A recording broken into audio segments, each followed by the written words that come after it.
Il était une fois une pauvre veuve, et elle avait un fils, Jack, et une vache, Belianka. La vache donnait du lait tous les matins, et la mère et le fils le vendaient au bazar, et c'était ainsi qu'ils vivaient. Mais une fois, Belianka n'a pas donné de lait, et il n'avait pas de nourriture. Maman a décidé de vendre la vache et d'ouvrir un magasin avec les bénéfices. Jack prit la rêne entre ses mains et conduisit la vache au marché. À peine arrivé, il rencontra un vieil homme merveilleux. Il a dit qu'il aimerait échanger la vache de Jack contre des haricots. Et avec ces mots, il sortit une poignée de quelques haricots étranges de sa poche. Le vieil homme a dit que ces haricots étaient magiques. Ils doivent être plantés le soir et le matin, ils pousseront jusqu'au ciel même. Jack est devenu très intéressé et a accepté. Le garçon est rentré tôt. La mère était très en colère qu'il ait donné la vache laitière dans toute la région pour une poignée de haricots méchants. Mais Jack se souvint des paroles du vieil homme et décida qu'il n'y avait rien à faire, et planta les haricots dans la cour. Il monta dans son grenier, triste, et s'endormit. Le matin, Jack s'est réveillé et a vu quelque chose comme un grand arbre dans la cour. Et cela, il s'avère que ces haricots ont germé, et l'énorme tige a continué à pousser vers le haut jusqu'à ce qu'elle atteigne le ciel même. Jack a sauté sur la tige et a grimpé comme une échelle. Il a grimpé et est monté et grimpé, jusqu'à ce qu'il atteigne enfin le ciel. Là, il vit une route longue et large qui le conduisit à un immense château. Jack est allé à sa porte et a frappé. La porte s'ouvrit et une grande femme se tint sur le seuil. Bégayant de peur, le garçon a demandé quelque chose pour le petit déjeuner. La géante l'a laissé entrer, mais l'a averti de ne pas attirer l'attention de son mari, car c'est un cannibale. Elle a emmené Jack dans la cuisine. Mais avant qu'il n'ait eu le temps de manger la moitié de son petit déjeuner, soudain, toute la maison a tremblé des pas de quelqu'un. Le garçon ne fut pas surpris et sauta aussitôt dans le four. Et à ce moment précis, le cannibale est entré dans la pièce. Eh bien, il était aussi grand qu'une montagne. Le cannibale sortit 2 sacs d'or d'un énorme coffre et s'assit pour compter les pièces. Il compta et compta, finit par hocher la tête et se mit à ronfler. Puis Jack sortit lentement du four, se glissa devant le cannibale, attrapa un sac d'or et se précipita vers la tige de haricots. Il jeta le sac par terre, et il commença à descendre la tige de plus en plus bas, jusqu'à ce qu'il se retrouve enfin chez lui. Jack raconta à sa mère tout ce qui lui était arrivé, et lui tendit un sac d'or. Ils ont commencé à vivre de l'argent qui était dans le sac. Mais finalement le sac était vide, et Jack a décidé de tenter sa chance une fois de plus au sommet de la tige de haricots. Un beau matin, il se leva tôt et grimpa sur un haricot. La femme du mangeur d'hommes se tenait au seuil de l'immense château. Elle a dit qu'elle ne le laisserait pas entrer, car la dernière fois, son mari avait perdu un sac d'or. Mais tout de même, elle eut pitié du pauvre garçon et le laissa entrer dans le château. Soudain, les pas d'un géant se font entendre, et Jack se cache à nouveau dans la fournaise. Le cannibale est entré et a dit à sa femme d'apporter la poule qui pond les œufs d'or. La géante l'a apporté, et l'ogre a ordonné au poulet de pondre, et elle a pondu l'œuf d'or. Le géant heureux commença à hocher la tête et à ronfler. Puis Jack sortit du four, attrapa le poulet doré, et se précipita vers le haricot. Le garçon est rentré chez lui. Il a montré à sa mère un poulet merveilleux, et ils ont commencé à vivre en vendant des œufs d'or.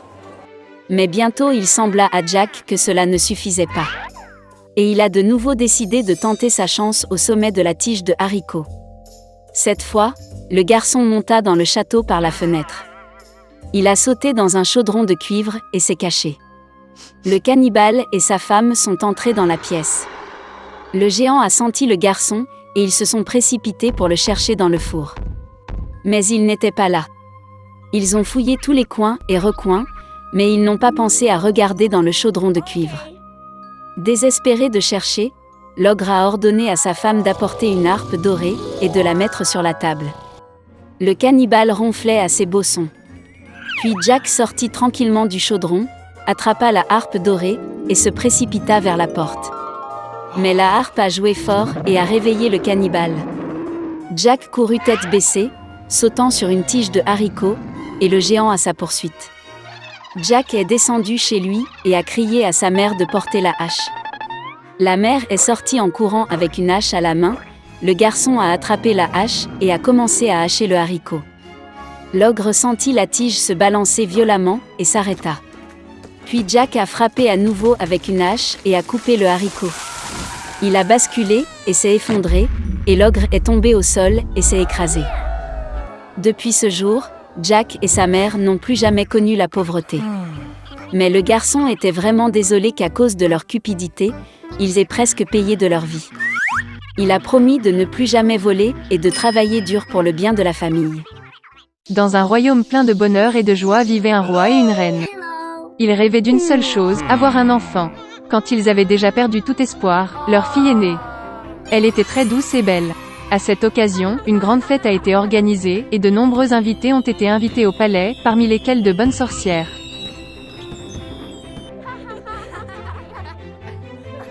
L'accueil le plus chaleureux et le plus cordial leur a été réservé.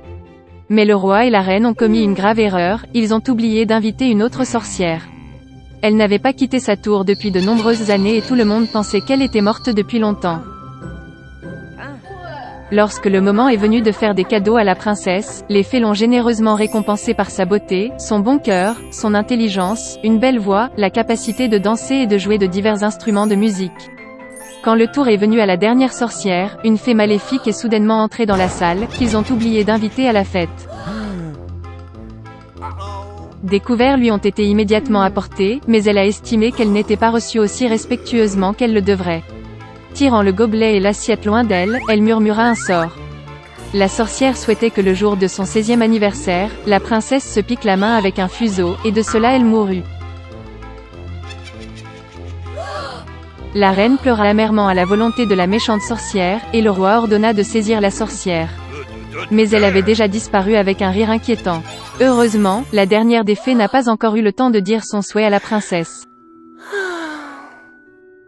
Elle ne pouvait pas annuler le sort, mais a promis que la fille ne mourrait pas, mais ne s'endormirait profondément que jusqu'à ce qu'elle soit réveillée par le baiser d'amour. Le roi a immédiatement ordonné la destruction de tous les fuseaux du royaume. Et puis vint le jour du 16e anniversaire de la princesse, le jour dont la fée maléfique a parlé. La princesse a grandi pour être une fille belle et gentille. Le roi a ordonné à 3 sorcières de veiller sur elle. Les fées la gardaient comme la prunelle de leurs yeux. Ce jour-là, le roi et la reine ont enfermé la jeune fille dans une pièce pour éviter un événement terrible. Mais la princesse ne voulait pas être enfermée. Soudain, une porte apparut dans le mur de sa chambre, que la jeune fille n'avait jamais vue. Elle a entendu des sons étranges à l'extérieur de la porte. Brûlant de curiosité et ne sachant pas ce qui l'attendait, la fille entra en elle. La porte menait à une pièce sombre dans laquelle une femme était assise dos à la princesse. Elle tournait.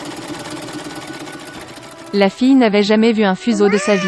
Elle est devenue curieuse. La princesse est allée au fuseau, l'a touché, a piqué son doigt et est tombée dans un sommeil profond. Et cette femme s'est avérée être une fée maléfique qui était très heureuse que son sort soit devenu réalité. Maintenant, tout le monde a appelé la princesse Sleeping Beauty.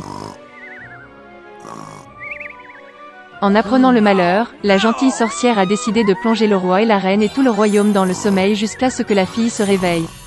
Bientôt, des forêts d'arbres et de buissons épineux si impénétrables se sont développés autour du château que personne ne pouvait passer à travers un tel fourré.